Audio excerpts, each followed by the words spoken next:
In Colombia, indigenous and human rights organizations denounced an operation carried out by the National Army against alleged irregular groups in the southwest of the country as a new case of false positives. Russia announced the opening of a new humanitarian crossing from Mariupol to Kiev-controlled areas. According to UNICEF, surface water is seriously depleted in Jordan by increasing summer temperatures and demands from a growing population and thriving agriculture.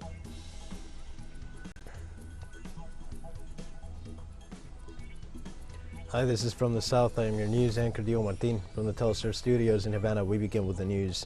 In Colombia, indigenous and human rights organizations denounced an operation carried out by the National Army against alleged irregular groups in Putumayo, southwest of the country, as a new case of false positives. The human rights coordinating body of the National Organization of Indigenous Peoples of the Colombian Amazon, also known as OPIAC, said in a communique that the operation carried out on Monday, March 28th in the rural area of Puerto Leguizamo left 11 people dead, of which at least 9 were civilians who had no relation with the dissidents of the Revolutionary Armed Forces of Colombia, known as FARC. As later confirmed by officers of the Colombian Army and the government, including Defense Minister Diego Molano, OPIAC announced that in addition to the massacre and the kidnapping of civilians, an incumbent governor of an indigenous district, Didier Hernandez, was assassinated during the operation. The families of the victims, allegedly executed by the Colombian Army, also denounced that they have not been allowed to see their relatives' corpses.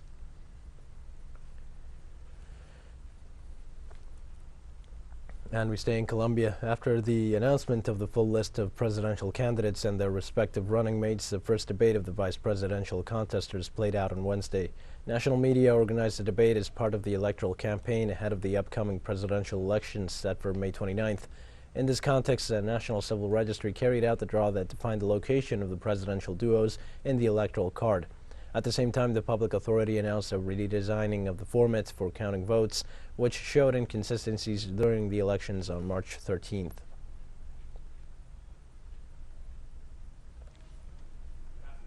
We believe that today the historical pact is willing to dialogue with all possible actors in order to be a force for change, a force that bets on life, peace, social justice, human dignity. I still think that we have to transform the neoliberal model that has Colombians suffering from hunger. I still think that we have to transform this model because today humanity is at risk. Facing the environmental crisis means recognizing that there is an industrial model that destroys the big house and needs to be transformed.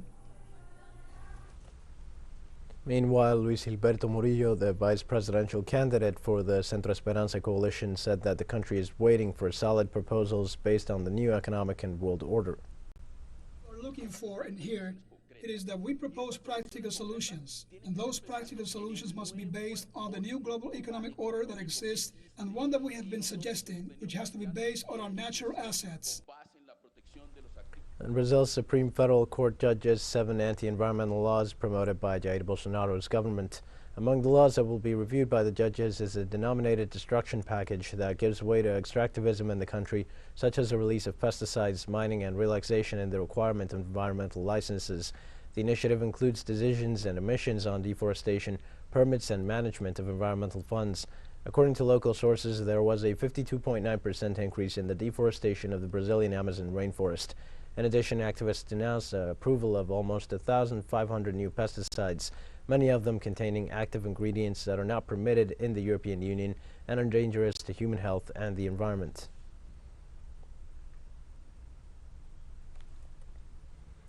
In Haiti, thousands of people took to the streets to protest against the criminal violence that is hitting the nation.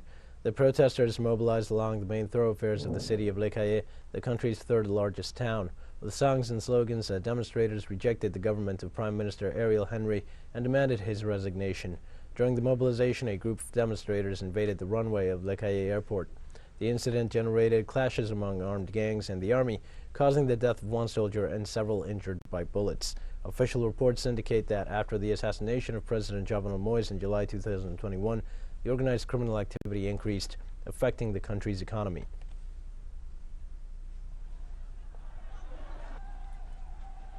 And let's stay in the Caribbean, for on Wednesday, Dominica's government announced that it had acquired the majority shares in the island's electric company, Domlec, following discussions that began a year ago with the Canadian-based energy company Emera Incorporated. Dominican Prime Minister Roosevelt Scarrett, in a radio broadcast, did not disclose the amount being paid for the ownership of the utility company, but noted that on several occasions he had expressed publicly the need for his country to take greater control of their energy security and correct the historic wrong, returning Domlec to the ownership of the Dominican people. Scarrett said that the acquisition of Domlec aligns with the country's goals to build resilience in the energy sector through deliberate actions to improve energy security and strengthen growth and economic prospects.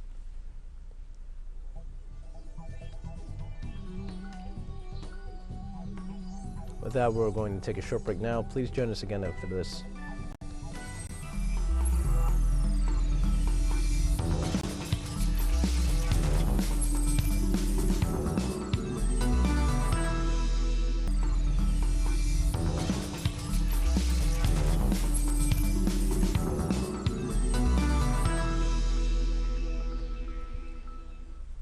Hi, and welcome back to From the South. The Inter-American Court of Human Rights announced its position on the decision of the Constitutional Court of Peru that published the resolution reinstating the pardon in favor of the dictator Alberto Fujimori.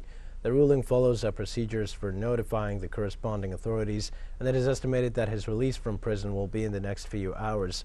The international organization requested the country to refrain from executing the decision to release Fujimori until it resolves the request for provisional measures in the coming days.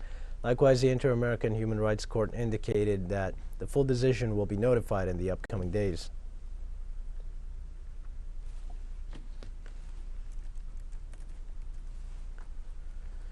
In Bolivia, the search continues for mechanisms to guarantee the exercise of public office for women who participate in politics and are elected by vote, even though there's been a law for 10 years that punishes political harassment.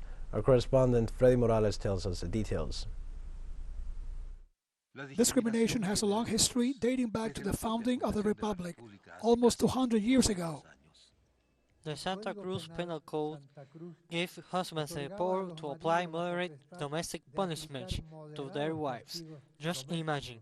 Let us also remember that women were prevented from administering their own property, and this administration corresponded to the husband. The 1952 revolution recognized women's right to vote, but it was not only until 1969 that there was a woman in the cabinet of ministers, and in 1974 a woman in the Supreme Court of Justice.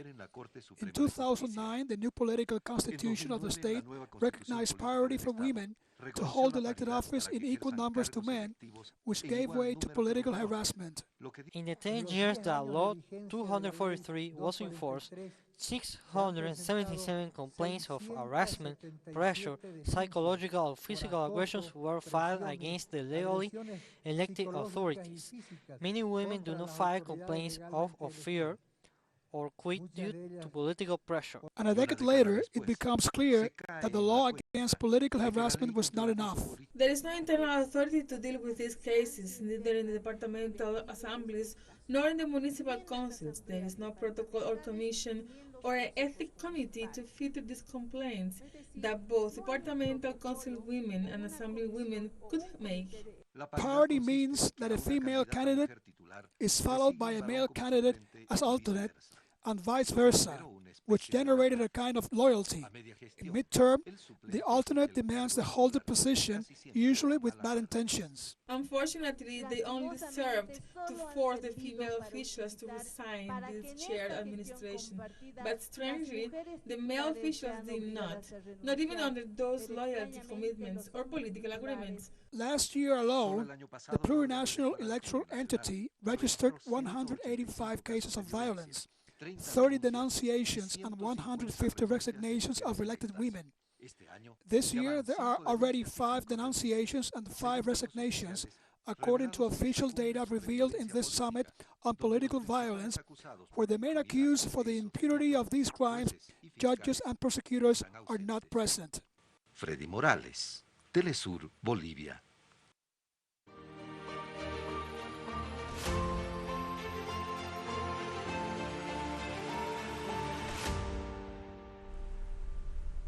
Russia announced the opening of a new humanitarian crossing from Mariupol to Kiev-controlled areas.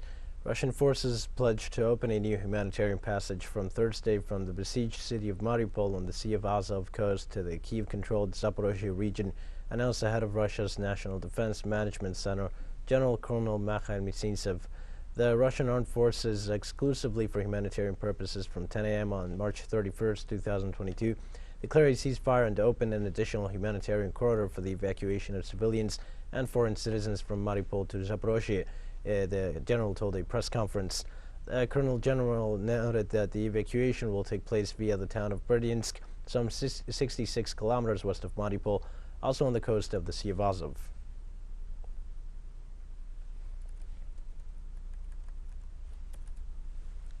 The head of the Russian delegation in the negotiations with Ukraine, Vladimir Medinsky, stated that for the first time, Kiev has put on record in writing its readiness to comply with Moscow's main demands for ending the military conflict. The head of the Russian delegation stated that if these commitments were fulfilled by Ukraine, the threats posed by the country's proximity to NATO would be eliminated. Among the proposals made by Kiev during the last round of negotiations were Ukraine's refusal to join the military alliance, a neutral status for the country, and not to allow the deployment of foreign military bases and contingents on its territory. Medinsky also assured that although the parties have managed to reach a preliminary agreement on a declaration document, Russia maintains its initial position on Crimea and the Donbass region.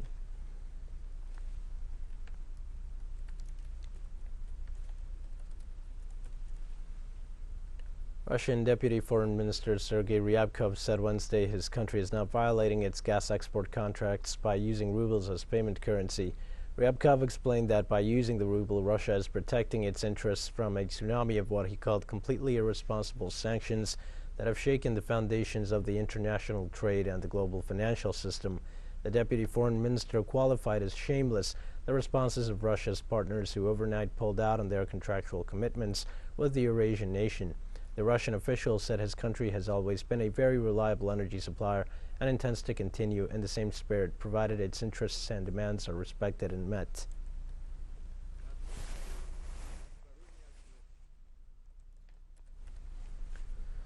Russian Foreign Minister Sergei Lavrov said on Wednesday that peace talks with Ukraine and Istanbul were a positive move forward. We estimate the results of the talks that took place yesterday in Istanbul as a positive advance forward. This is not the end result yet, but the fact that Ukrainian negotiators acknowledge the need for a non-nuclear, non-bloc status for Ukraine, acknowledge the need to guarantee their security outside the framework of the North Atlantic Alliance, I consider it to be substantial progress. Just like I consider as progress Ukrainian colleagues understanding that the question of Crimea and Donbass have gotten a final solution. And Russian Foreign Minister Sergei Lavrov and his Chinese counterpart Wang Yi held a bilateral meeting on Wednesday. During that meeting, both foreign ministers described the unilateral sanctions imposed by the U.S. and its allies on the Eurasian nation in the context of the Ukrainian conflict as counterproductive. Lavrov stressed his country's interest in continuing to strengthen the solid cooperation mechanisms with China. Yi said that Chinese-Russian relations, or Sino-Russian relations, overcame the new challenges posed by the profound changes in the international situation, maintained the right course and the sustainable trend of progress. They also agreed on what they qualified as a very positive assessment of the current state of relations between their countries, which both high officials assure are continuing to develop dynamically in the context of an unstable and tense foreign policy situation.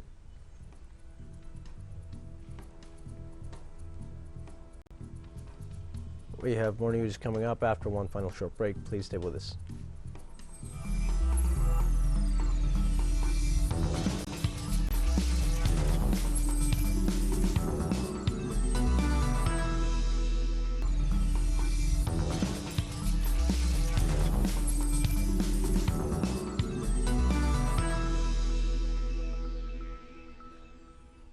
Hi and welcome back.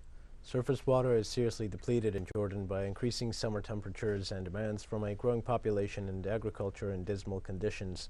According to UNICEF, the main water supplies are decreasing with annual declines of more than 10 meters in some. The problem extends beyond the surface waters. Climate and water expert Duraid Mahsaneh warns Jordan's future water security is in danger with supplies that are just a fraction of what is needed. Mahsaneh also believes it is no longer possible for Jordan to rely on collecting water from traditional sources.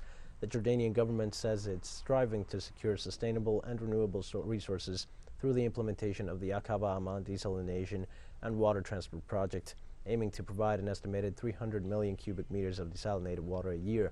It is expected to start supplying by the beginning of 2027.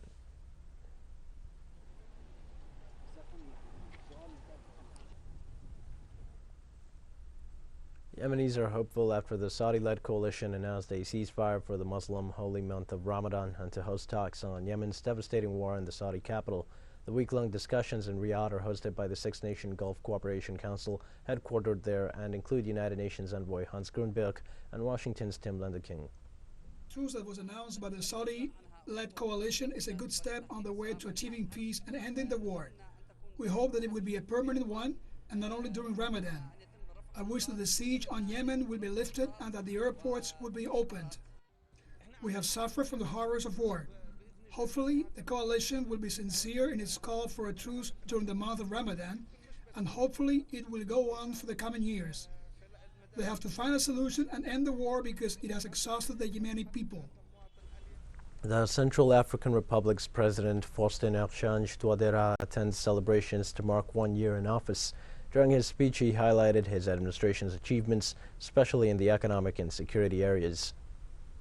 Difficult context, we are pleased with the improvement in the national security situation and the resumption of economic activities thanks to the increased strength of the defense and security forces and the support of our Russian and Rwandan allies. I would say that the president's record is positive, first of all in terms of security.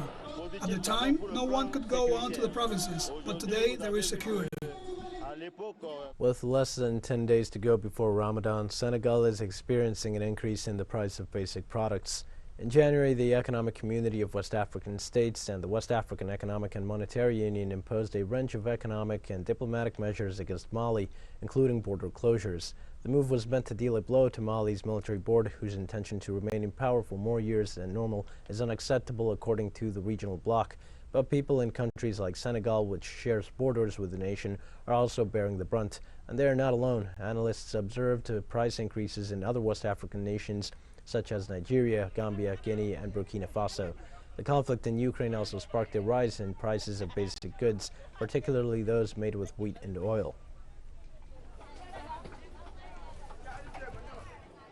The authorities have announced a reduction in prices, but there is no follow-up on the market. It will be very difficult during Ramadan under these conditions. In addition, our seas are invaded by foreign boats, and our fishermen cannot go beyond our borders. It is just amazing. To tell the truth, nothing is accessible nowadays. All foodstuffs are expensive. I used to buy a bag of cabbage for 8,000 CFA francs, but today it costs between 15,000 and 20,000 CFA francs. And this is the case for all products. The fish sellers can testify to this. As soon as their stores are empty. If this situation persists and it is not resolved before Ramadan, we risk cutting the fat with bran. The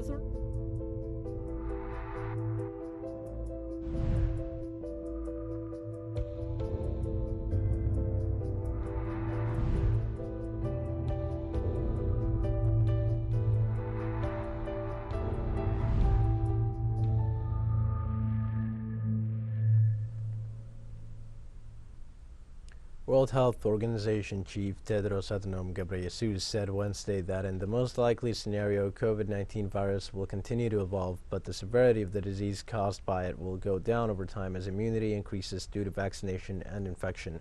The WHO Director General warned that to end the acute phase of the pandemic, this year countries need to invest in 5 core components.